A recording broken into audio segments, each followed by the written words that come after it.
So we're just marking this down now to get our bottom of our height. We've set it to the level. You can hear it beeping up. There we go. Jamie's just found the bottom of the thing. That's where our bottom plate has to sit. If you want to come and do this side too, Jamie, on this side, be a little bit more trickier because it's on that angle for you.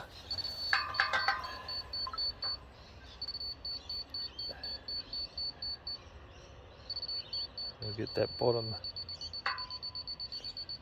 down a bit.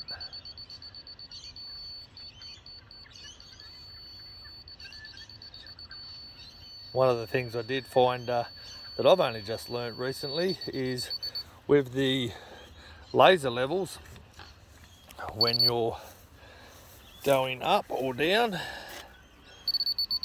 so you can see the markers on that, goes up, right. Going up is slow beeps, coming down